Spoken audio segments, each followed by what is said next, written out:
یعنی قوم پرست ہیں، اور وہ بلوچستان میں جیسے BLA ہے اور اسی طرح سندھ میں پھر MQM کے بھی لوگ آ جاتے ہیں، اور اس میں لاپتہ افراد میں وہ بھی لوگ ہیں جن کے بارے میں شبہ ہوا اور جن کے بارے میں کافی معلومات بھی ملی کہ ان کے سرحد پار بھارت میں رہتے ہیں، ٹھیک ہے۔ تو یہ مختلف کیس ہیں۔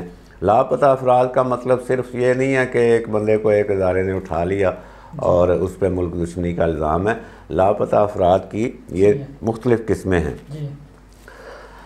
یہ لوگ کیوں اٹھائے جاتے ہیں، سوال یہ ہے، اور جو ہمارے ادارے ہیں، جو ہماری سیکورٹی ایجنسیاں ہیں، وہ یہ کیوں کرتی ہیں، یہ بڑا اہم سوال ہے۔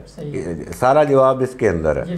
اچھا، بات یہ ہے کہ ابھی ہم نے دیکھا ہمارے ایک وہ سابق صحافی تھے ساجد گوندل صاحب، وہ بھی غائب ہوئے، پھر انہوں نے واپس آ کے کہا جی میں شمالی علاقہ جات گیا ہوا تھا۔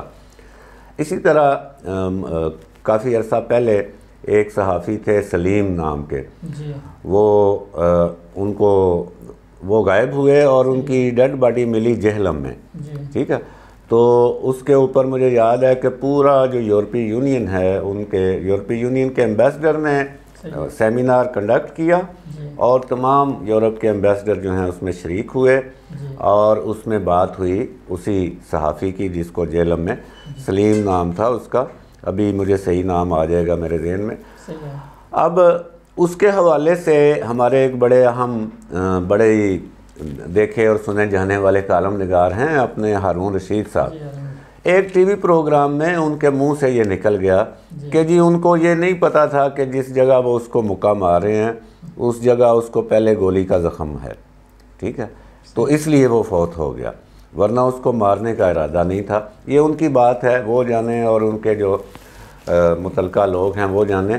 بات یہ ہے کہ اب اس سلیم کے بارے میں نے جب تحقیق کی، کیونکہ میں نے وہ سیمینار بھی اٹینڈ کیا، کہ میں نے بھی کہا بھئی یہ اتنا مطلب ایک جرنلسٹ ہے، میں اس کو کبھی بھی نہیں دیکھا، ہم اسلام آباد پنڈی میں سب جگہ آتے جاتے ہیں، تو یہ کون سا جرنلسٹ تھا جس کے لیے یہ سارا یورپ اکٹھا ہو گیا؟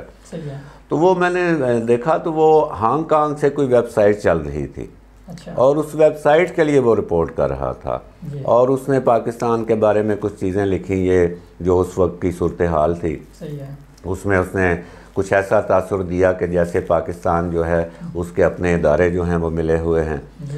اچھا، اب سوال یہ ہے کہ ایک ہانگ کانگ کی ایک ویب سائٹ، اس کا ایک رپورٹر ہے، اور وہ ابھی جب اس طرح کی کوئی بات ہوتی ہے آپ خود اندازہ کر سکتے ہیں کہ ایک ویب سائٹ جو ہے اس کا رپورٹر ہے، اور وہ سیدھا پاکستان کی سیکورٹی کے اوپر لکھ رہا ہے اور اس کو مطلب کہ چیلنج کر رہا ہے۔ لہٰذا یہ حق ہے ہمارے سیکورٹی اداروں کا کہ وہ چیک کریں بھئی یہ کیوں ایسا کر رہے ہیں، ٹھیک ہے۔ اور جب وہ دیکھتے ہیں کہ ایک ویب سائٹ ہے، وہ کوئی بہت بڑا نہ وائس آف امریکہ ہے، نہ وہ BBC ہے، ابھی تو وہ بھی اتنا زیادہ پے نہیں کرتے، جس قسم کا لائف سٹائل اس صحافی کا تھا، وہ F8 میں ایک بڑے مہنگی تقریباً ₹1,00,000 سے زائد کی کوٹھی لے کے وہ رہ رہا تھا، ٹھیک ہے۔ اچھا، بات کرنے کا مقصد یہ ہے کہ جب صحافی چیلنج کرتا ہے سیکورٹی اداروں کو، تو سیکورٹی ادارے بھی اس کو چیک کرتے ہیں، پھر وہ دیکھتے ہیں یہ اس کے پاس گاڑی کون سی ہے، یہ کس مکان میں رہ رہا ہے، کیا اس کے پاس ٹرانزیکشنز ہوئی ہیں، یا یہ منی چینجرز کے پاس جا رہا ہے بار بار، ٹھیک ہے، اور اس کا لائف سٹائل اچانک بدلا ہے، یا یہ جس لائف سٹائل میں رہ رہا ہے اس کے مطابق اس کی تنخواہ بھی ہے کہ نہیں۔ تو وہ جب ملتا نہیں ہے، وہ تانا بانا ملتا نہیں ہے، تو پھر وہ ہاتھ ڈال لیتے ہیں، اور ہاتھ ڈال وہ پھر اپنا کام کرتے ہیں، ظاہر ہے۔ تو جرنلسٹ کے حوالے سے یہ بھی ایک ہم بات کرتے چلیں کہ دنیا میں یہ ایک دستور ہے، دستور مطلب کہ طریقہ ہے یہ، کہ جب آپ جاسوسی کے لیے بھیجتے ہیں دوسرے ملکوں میں اپنے بندوں کو، تو زیادہ تر وہ لوگ جو ہیں وہ آتے ہیں ٹورسٹ کے روپ میں یا پھر جرنلسٹ کے روپ میں۔ اب یہاں کچھ جرنلسٹ خواتین ویسٹ کی جو ہیں ان کے نام مشہور ہیں کہ وہ خبر کے لیے وہ بڑے آدمی کے، یعنی کہ کوئی سیاستدان ہے یا کوئی وزیر اعظم ہے یا کوئی وزیر ہے، خبر کے لیے وہ اس کے ساتھ سو بھی جاتی تھی، ٹھیک ہے، یہ لوگوں کو پتہ ہے، نیوز کے جو لوگ ہیں سیاستدانوں کو بھی پتہ ہے. ابھی وہ ایک سنتھیا ریچی صاحبہ یہاں پہ موجود ہے، ابھی بھی موجود ہیں. وہ لکھتی ہیں میں بلاگر ہوں. بلاگر مطلب خود آپ بلاگ بنایا ہوا اس پہ لکھ رہے ہیں آپ. ٹھیک ہے، اب وہ کس لائف سٹائل میں رہ رہا ہے بندہ، انکلیو میں رہ رہا ہے یا وہ سپر میں جناح سپر میں رہ رہا ہے، لیوش لائف سٹائل ہے، تو اس کی کوئی وجہ تو ہوگی نا، اس کو کہیں سے پیسے آ رہے ہیں. ٹھیک ہے، وہ دیکھا جاتا ہے. تو یہ چیز ہوتی ہے. اور جہاں تک بات ہے بلوچستان اور سندھ اور جہادی تنظیموں کی اور دیگر جو کالعدم تنظیمیں قرار دی گئیں، جو سیکورٹی ایجنسی والوں کا ہے معاملہ، وہ یہ کہتے ہیں جی کہ ہم ان کو اس لیے اٹھاتے ہیں کہ ہمیں یقین ہو جاتا ہے جب کہ ہاں یہ دھماکوں میں اور حملوں میں یہ ملوث ہیں، لیکن ظاہر ہے کہ وہ طاقتور ہوتے ہیں، لہٰذا کوئی ان کے خلاف شہادت نہیں دیتا اور شہادت ہمارے پاس ہوتی بھی نہیں ہے، لہٰذا ہم ان کو اس طرح اٹھا لیتے ہیں. یہ تو ان کا پوائنٹ آف ویو ہے. بہرحال یہ بات اپنی جگہ ہے قانونی کہ کلبھوشن سے لے کے کوئی بھی ہو دہشت گرد، جب آپ اس کو پکڑیں تو اس کو ملکی قانون کے مطابق آپ اس کی گرفتاری ڈالیں. اس کے اہل خانہ اگر وہ مقامی شہری ہے اس کے اہل خانہ کو آگاہ کریں، اس کو پیش کریں عدالت، اس کا ریمانڈ لیں اور پھر اس کے ساتھ تفتیش کریں. یہ طریقہ ہے.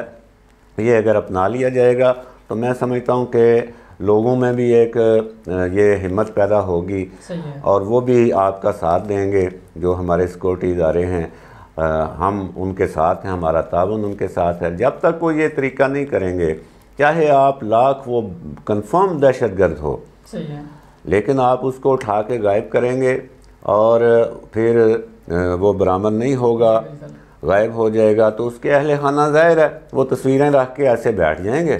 ٹھیک ہے، اور وہ آپ کو مورد الزام ٹھہرائیں گے. آپ کو سامنے آنا ہے. آپ اس طرح نہیں کر سکتے، چاہے وہ کوئی جرنلسٹ ہو، چاہے کوئی وہ کسی جہادی تنظیم کا رکن ہو، وہ کوئی نیشنلسٹ ہو، آپ اس طرح نہیں اٹھا سکتے.